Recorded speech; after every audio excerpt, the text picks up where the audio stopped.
Hello, everyone, and welcome to our first episode of this new interview series with eminent industry experts on all things management. Today, we have with us Mr. SurajKumar C, who is working with Siemens Healthineers. Now, talking of Siemens, they are the pioneers in health tech sector, basically, with history rooting back to 1844 and have their signature in almost every single invention related to health tech, ranging from X-ray, ultrasound, pacemaker, you name it. Our guest for the day is a zonal head of ASEAN Zone in diagnostic imaging in this company with industry experience of over 25 years. We welcome you, sir. Thank you, and it's my pleasure to be here today. Thank you. It's our pleasure to host you, sir. So we'll start off with the basic industry question. So, being in the health tech industry, we would like to know how do you think technology is shaping the present and future of healthcare? Yeah, like in any industry, healthcare is also going through a lot of changes, and some of them are by the introduction of new technologies. Many of them supported by the advent of higher computing power, use of data to augment the decision-making process, and some of them including use of artificial intelligence-enabled tools. Right, right. Yeah, we from the industry expect that the digitalization is going to make a lot of changes in the way healthcare is being practiced across the world. For example, some of the key aspects which will be enabled by the technology are, if I have to take some three of them, maybe precision medicine. When we say precision medicine, it talks about giving specific medication depending on the person's ability and the person's gene, etc. So medicine or medical management depending on that individual, and then technologies like patient twinning. If you can create a virtual patient, and if the surgeon can do a surgery before the actual surgery, if you can simulate it, how about it, and see what's going to happen, and these are all augmented by data, higher technology imaging, and the third, the most important aspect is the digital data and artificial intelligence. Excuse me. So the data today, with millions of patient data which is available, helps automation and also helps the physicians to make decisions which are more robust and which can also be supported by background information which is already available. So a lot of things are changing in the healthcare, and it's going to be better for humankind, and decisions will be more robust and based on technology. So we are seeing a lot of changes. Yeah, so are these changes being implemented now, like the twinning thing where a virtual patient is created? All these things, does it happen now, or like is it in the future? It's already there. It's already there, and if there are tools which can actually create a cinematic rendering experience, like it might look like as if you are really seeing the anatomy once it is open, which can be created without even making a thin slice also. So all these are done from the exterior without even making a small incision in the patient. So this has already been practiced. And today you can operate an equipment sitting in a different location, maybe a doctor who's an expert in cardiac surgery and sitting across the continent can actually do a surgery with which is supporting the local doctors and then the physicians. So these are things which are really changing the way healthcare is being practiced across the globe. Right, and we are happy that we are part of that revolution. And I think we in IIM Amritsar is also trying to adapt, trying to be disruptive, given these huge changes, because even we have started new courses regarding data science. You yourself said that data will be key for further developments in healthcare sector, as in any sector. So we are actually launching a new program, basically on data science and big data analytics, certification program, 1 year certification program. And we also launched an MBA in business analytics. So I think we are also in some capacity being a part of this in this data bandwagon. So yeah, Absolutely. Universities and institutions like yours is really working along with the industry, and we learn from each other, we work together and make progress, which is, of course, has to be a partnership, and happy to see that you are already into that path. definitely, definitely.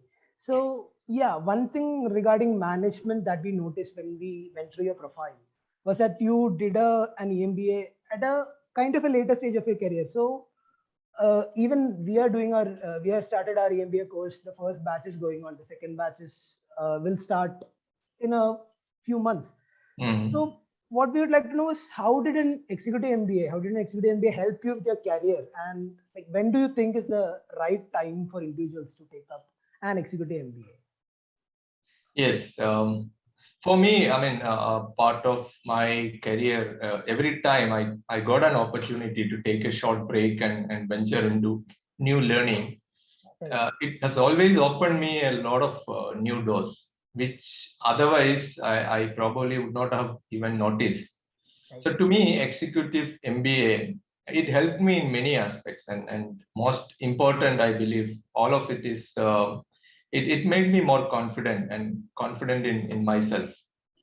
It's all about fine tuning the skills which are already there, especially if you are a working professional, if you have spent many years in the industry, in any industry that matter, and if you right, go for an institution for an executive MBA, what you do is more kind of re upskilling yourself and more fine tuning the skills. Most probably, you may not acquire new skills completely, but it's more about doing it rightly and doing it more professionally.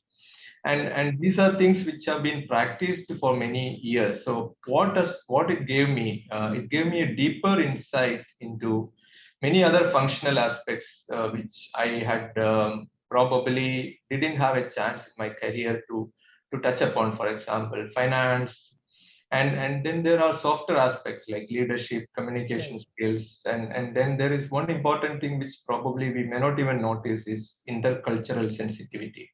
right, You look at people who are coming from different cultures, you see them, and you must have heard of a famous coach called Marshall Goldsmith, and he has written many books, and one of them, the famous one, is titled is what got you here won't get you there, and this is applicable to most of the middle management people, and that in that the author emphasizes why is it important to learn new skills and invest in further learning to ensure excellence in one's own profession. It's all about how successful people become even more successful. right, So I believe upskilling and continuous learning is an ongoing process, and it should happen in all stages of one's career, irrespective of whichever position the person is. It could be in the form of EMBA or short-term certification courses, or even identifying a coach who can act as a counselor or a sounding board to oneself. I mean, all right, the right, athletic performing athletes and also the players, you will see them with a coach. It's not that the coach knows better than them, but it's always a sounding board. It's always a guidance which gives them. So to answer your question, I don't know what's the right time to do an EMBA, but it's mostly depending on what stage of the person's career and how is it progressing. But I believe at least about 10 years working experience and at least about 4 to 5 years within that of managing a team. So at right, 10 years within that 4 to 5 years having a team with them, that would be the right time to do such a course. right. So like you're from a purely engineering background, right? Your company, your initial work experience was all in a totally engineering background. So, like in order to manage a pure engineering firm, like how important do you think is the presence of a formal, structured MBA program, or like can you make do with certification courses? So, the question is how important it is to have a formal, structured MBA program when you move up the ladder in a pure engineering firm like you are in. Very interesting question.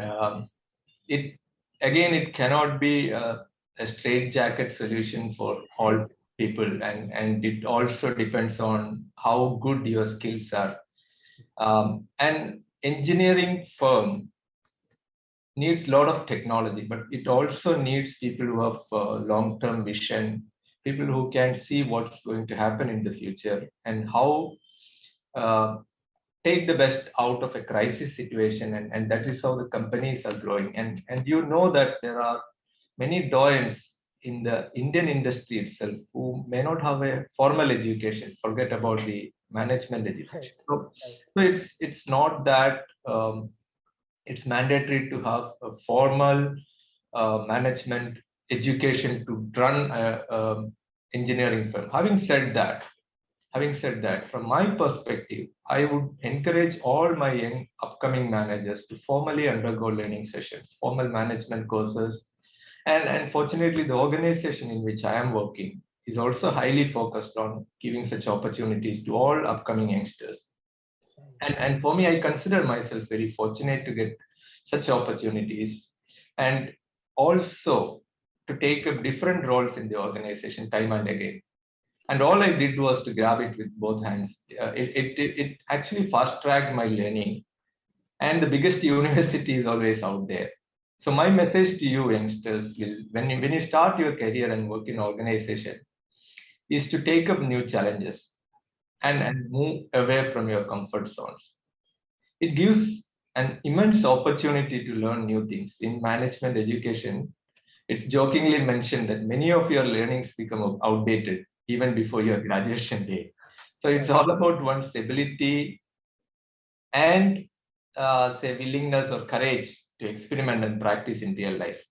So to summarize, to answer your question straight, I would definitely encourage formal education because it expands your horizon, it expands your views, and it also gives you right perspective. Things which you have not seen, as I mentioned earlier, things which you have not seen in the past, even though it is always there in front of you. Do you I actually regret not taking an MBA course in the early stages of your career? Not really. It's more a very hypothetical question. What if Right, of I would course. have taken an MBA course?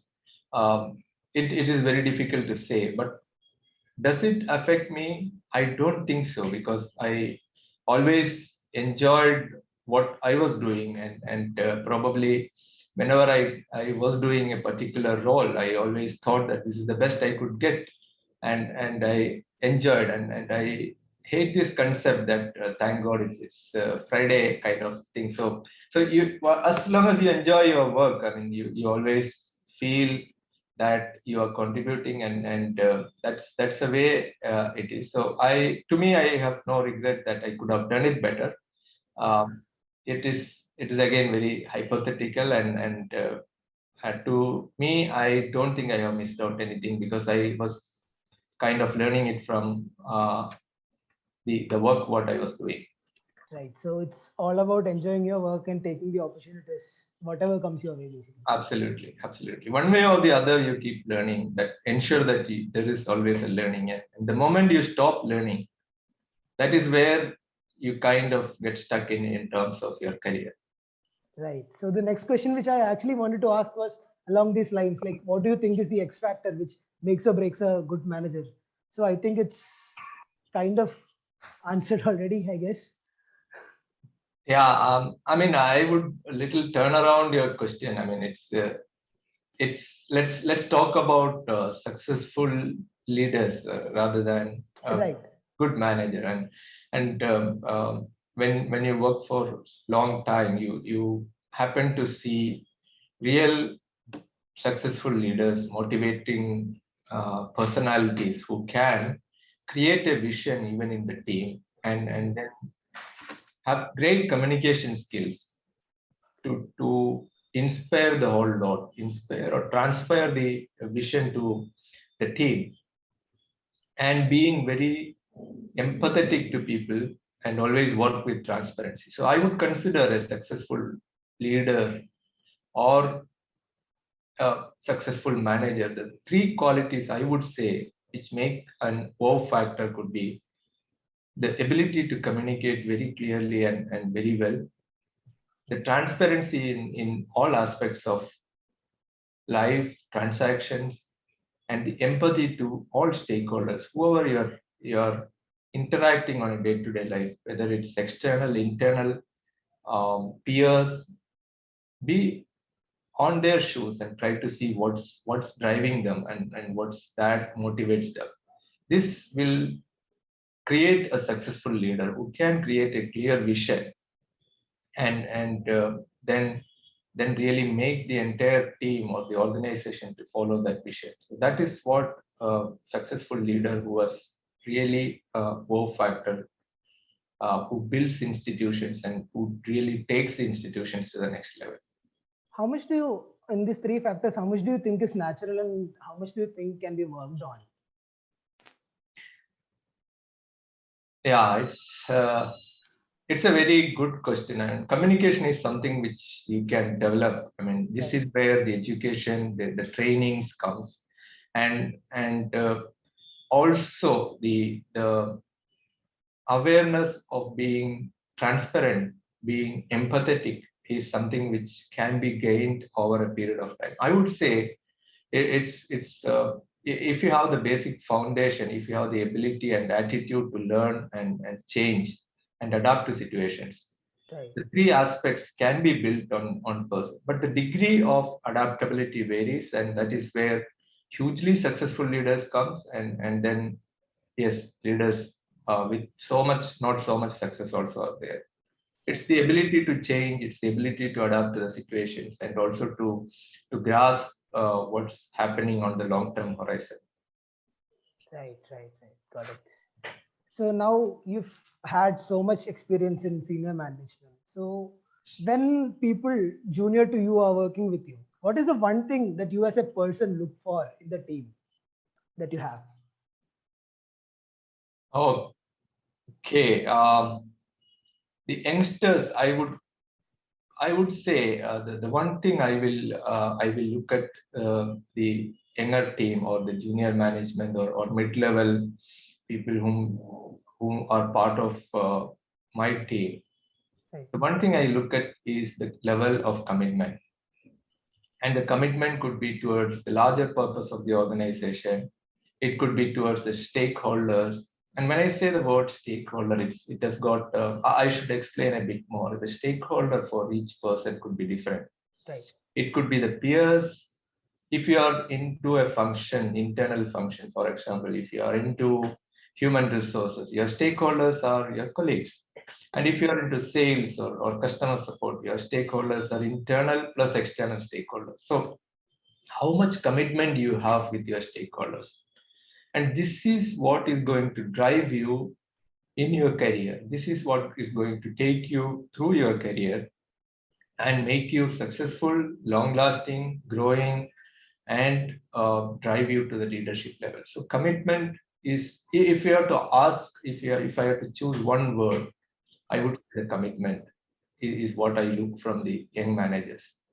And just to give a perspective, there is a good book called The Infinite Game by Simon Sinek, and Simon Sinek is very famous. And if you Google and if you see his speeches, he's a good thinker. And this infinite game is all about the perpetuality of the business, whether irrespective of the person, irrespective of how it is done today, how eventually, how in a long term, how the industry is going to shape up, how the organizations are going to be there for long term. So this can happen only if there are committed people within the organization, and that is the one quality which makes it different. Got it. Now, just taking the entire context back to the EMBA wala thing. So, how should a candidate mentally prepare themselves before they sign up for this juggle between professional and personal life? Because for us, our aim is single focus: do an MBA, do the committee tasks, do the club tasks, Okay. upskill yourself basically. And the primary aim is just to learn. But for an EMBA professional, it is not like that. they have to also manage their personal life, their professional life, and on top of that, they have to learn as well. So how should they mentally prepare themselves for this journey? Okay, so what I understand is not is about how successfully one can manage the learnings while working on the other side, the demands of the job, and then the demands of the learning, how one is managing, right? This is, Exactly. yeah, okay. It's I mean, I don't want to mince words here. It's extremely tough. It's extremely tough, and especially if you are studying abroad and if you're working in an Indian environment, it's going to be very, very tough. You need to attend the session for which you have to travel maybe 16, 17 hours, and then completely different environment, different weather. And then the organizations in India typically, I'm not talking about mine, but typically don't really understand the depth and the demands of such um, learning Intense. schedule Yeah. and the hours required. So what is important is to have a clear idea and understanding on number of hours required for the course, educate, make an awareness in your organization. All your stakeholders should be aware that you have to spend this much time, and then it cuts into your family time, it cuts into your working time, but then be prepared for that.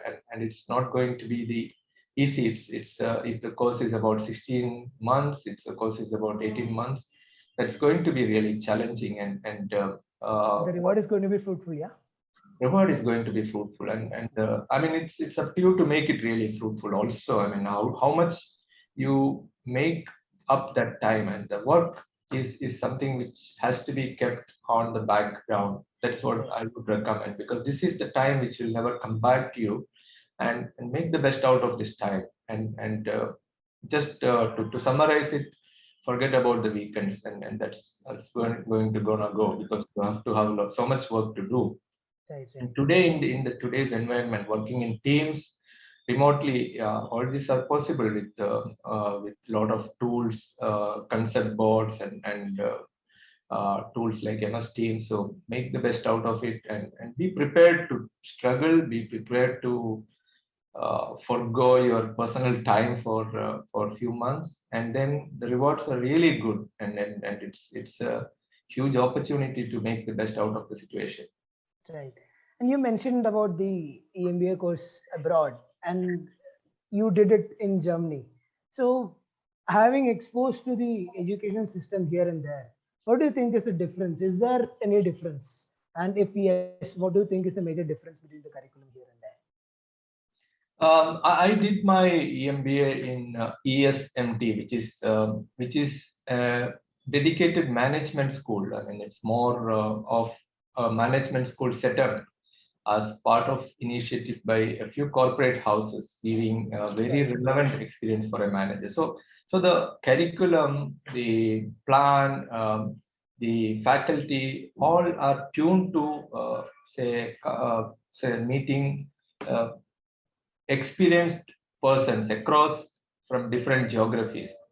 Right. So what I have seen there is the great learning which you get from established managers and leaders from different industries, say, for example, finance industry, automobiles, insurance, airlines, pharma, to name a few. And they are coming from different geographies, maybe Latin America, US, Hmm. India, and Russia, for example, few of them.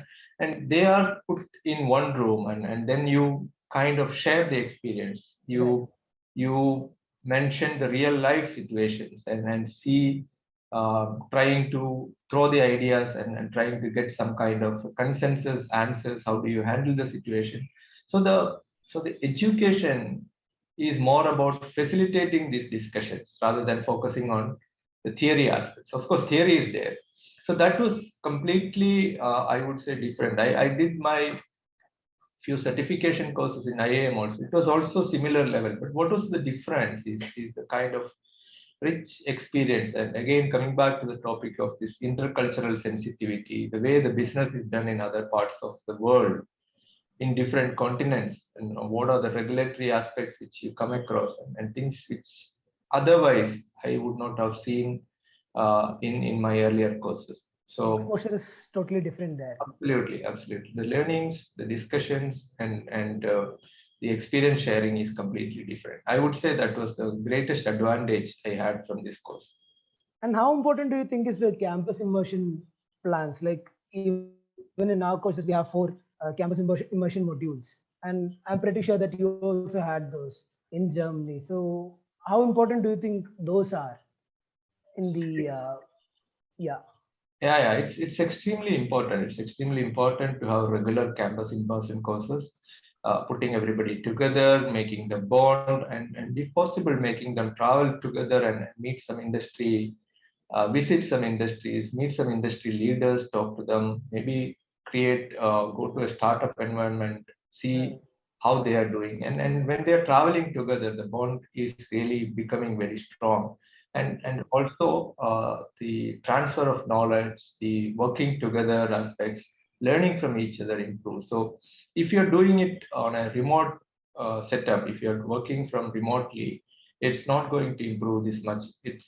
Hence it's very crucial that we have this campus immersion. And in between this time, between these 2-3 modules, there has to be enough engagement, which is could be virtual and which could also give assignments, etc., where teams can work together. And it's crucial to keep that engagement very ongoing. Right. So yeah, I think that kind of sums up the questions that we have actually set. And now, if you would like to say some words to the budding aspiring managers of IIM Amritsar, or the people who are actually, now that the results of CAT has come and people will be watching this, aspiring students will be watching this. So if there is anything that you would like to tell them, like to advise them with your corporate experience, it would be great.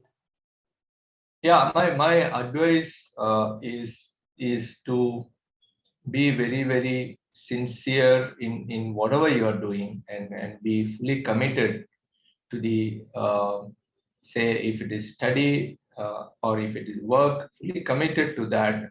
And always think of again, sorry to repeat this, always think of the stakeholders around you. Right. And they are someone who are seeing you, who are measuring you, and you are going to impact them in one way or the other. And that is where it makes a big impact if you are all aligned in one direction, and if your positive impacts create a good environment. So it's exciting. The future of India is really exciting. And India, I have seen, I have worked in India extensively. I have seen now ASEAN countries, and believe me, India is extremely exciting phase right now.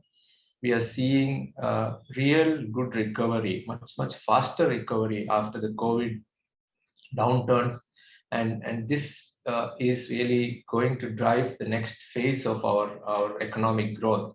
And this is the right time to be in here, and you are all upcoming budding managers and future leaders, and be focused, be committed, and be sincere with the work what you're doing. That's my advice to all. Thank you, sir. Thanks a lot for this valuable time. There might be some issues with the questions that we came up with, because this is the first time again that we are doing this thing. This is a new campaign proposed by the media PR team of the college. So just pardon us if there were any hiccups there here. But it was really an amazing time for us to host you as our first guest, and we really look forward to more collaborations with you, as well as the other eminent industry personalities in the future as well. So thank you all. Again, it's my pleasure, and there was absolutely no hiccups, and I really thoroughly enjoyed the time I had with you. Thank you. All the best to you in your campaign, and all the best for your careers. Thank you, sir. Thank you. Thanks a lot.